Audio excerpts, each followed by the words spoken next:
अस्सलामु अलैकुम वरहमतुल्लाहि वबरकातुहू। रब्बि इश्रह ली सदरी वयस्सिर ली अमरी वहलुल उक़दतम मिन लिसानी यफ़क़हू क़ौली। Rabbi ज़िदनी इल्मा rabbi ज़िदनी इल्मा rabbi ज़िदनी इल्मा। अल्लाहुम्मा फ़क़्क़िहनी फ़िद्दीन अल्लाहुम्मा फ़क़्क़िहनी फ़िद्दीन अल्लाहुम्मा फ़क़्क़िहनी फ़िद्दीन। बिस्मिल्लाहिर्रहमानिर्रहीम। हमने अपना टॉपिक स्टार्ट किया हुआ है हरूफ तहज्जी मखारिजुल हुरूफ। रिवाइज करते हैं कल वाला लेसन। जीम 3 हरफी था, हमने सीखा था 3 हरफी लेटर्स को लंबा करते हैं और 2 हरफी लेटर्स को कम लंबा करते हैं। ठीक है, उनको ज़्यादा लंबा नहीं किया जाता। जीम का मखरज हमने पढ़ा था, ज़ुबान के दरमियान को दरमियान तालू से लगाकर बारीक आवाज़ में अदा किया जाता है। उसके बाद है हा। इसकी एग्जांपल मैंने आपको दी थी, जब हम कोई ठंडी चीज़ मुंह में डालते हैं तो हमारी आवाज़ निकलती है ये वाली, ये। ठीक है, अक्सर बच्चे ये आवाज़ निकालते हैं तो यही मखरज है हा का। इसी आवाज़ के साथ अगर आप अलिफ अटैच कर दे हा हा हा, तो ये हा का मखरज आपका क्लियर हो जाएगा इंशाल्लाह ताला। और उसके बाद आता है खौ। खौ खौ, इसका भी हमने पढ़ा था कि ज़ुबान के पिछले हिस्से को ऊपर की तरफ अगर हम बुलंद करेंगे और मोटी आवाज़ में इसको अदा करेंगे तो इसका मखरज हमारा क्लियर हो जाएगा इंशाल्लाह। उसके बाद हमने पढ़ा था दाल। दाल दाल। आज का हमारा लेसन है दाल। अब यहाँ पर आपने एक चीज़ याद रखनी है कि सा को हमने नरमी से पढ़ा था। रिमाइंड कीजिए, सा को अदा करते हुए हमने क्या किया था कि अपनी ज़ुबान की नोक को ऊपर के सामने वाले 2 दांतों के अंदरूनी किनारे से लगाकर बारीक आवाज़ में नरमी से अदा किया था। आवाज़ कैसी निकली थी? सा सा, लेकिन सा 2 हरफी था। और इसी तरह जाल। जाल का मखरज भी वही है जो सा का मखरज है। ज़ुबान की नोक को ऊपर के सामने वाले 2 दांतों के अंदरूनी किनारे से लगाकर बारीक आवाज़ में अदा करेंगे जाल जाल। अब इसकी एग्जांपल्स में, अब जैसे हम कुरान पाक में तिलावत के दौरान पढ़ते हैं, वर्ड आता है अगर अल्लज़ीना, ज़ीना, ज़ाल आता है तो ज़ाल में क्या होना चाहिए? आपकी ज़ुबान फ़ौरन मखरज पे टच होनी चाहिए। जैसे ही ज़ाल आए ज़ुबान फ़ौरन से मखरज पे टच होनी चाहिए।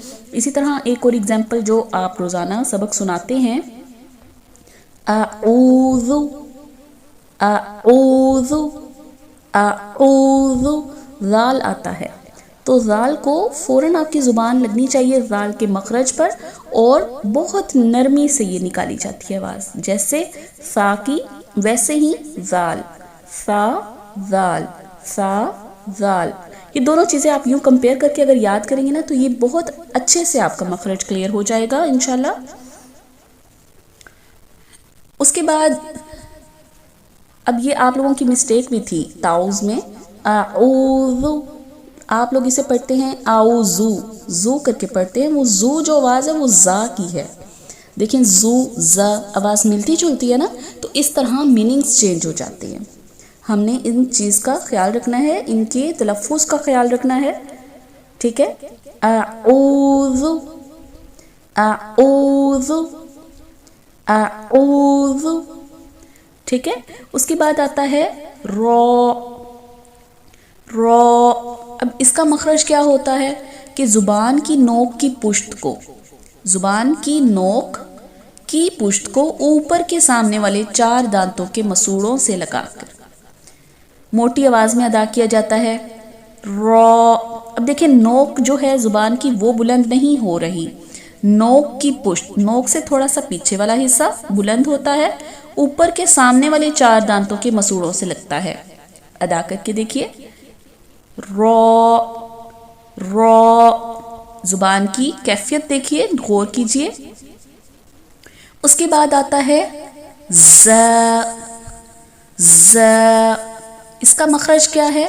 زبان کی نوک کو اوپر نیچے کے، زبان کی نوک اوپر نیچے کے دو یعنی سامنے کے 4 دانتوں کے کناروں سے مضبوطی سے لگاتے ہوئے باریک آواز میں اور سیٹی والی آواز میں ادا کرتے ہیں۔ ز، ز، اس کے بعد آتا ہے سین، سین۔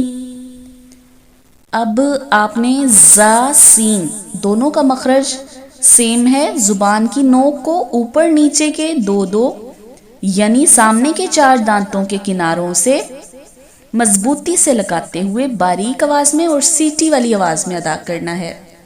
ز، سین، ز، سین۔ اب ایک چیز آپ نے یاد رکھنی ہے، ہم نے یہ کنسیپٹ سیکھا کہ کچھ 2 حرفی لیٹرز ہوتے ہیں اور کچھ 3 حرفی لیٹرز ہوتے ہیں۔ جو 2 حرفی لیٹرز ہوتے ہیں ان کو زیادہ لمبا نہیں کرتے، اور جو 3 حرفی لیٹرز ہوتے ہیں اس کے اوپر مد ہوتی ہے اور ان کو کھینچ کے پڑھتے ہیں، لمبا کرتے ہیں۔